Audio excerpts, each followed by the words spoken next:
پہ چلتا ہے، لیکن پرہیزگار لوگ انہیں احساس ہوتا ہے کہ ہم سے خطا ہوئی ہے، وہ توبہ کرتے ہیں، اللہ تعالیٰ سے معافی مانگتے ہیں اور اپنی اصلاح کر لیتے ہیں۔ لیکن جو شیطان کے دوست ہیں، شیطان کے بھائی ہیں، جو گناہوں سے بچنا چاہتے ہی نہیں ہیں، تو شیطان ان کو گناہوں میں دھکیلتا چلا جاتا ہے۔ یعنی پہلے وہ چھوٹا گناہ کرتے ہیں، پھر اس سے بڑا گناہ کرتے ہیں، ان کو احساس ہی نہیں ہوتا، پھر اس سے بڑا گناہ کرتے ہیں، اور ہوتے ہوتے وہ گناہوں کے دلدل میں بالآخر پھنس جاتے ہیں۔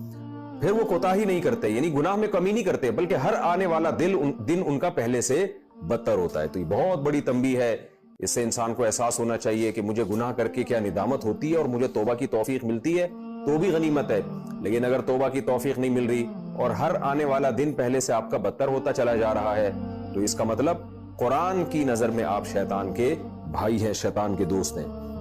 شیطان کا بس تقریباً ہر ایک پہ چلتا ہے، لیکن پرہیزگار لوگ انہیں احساس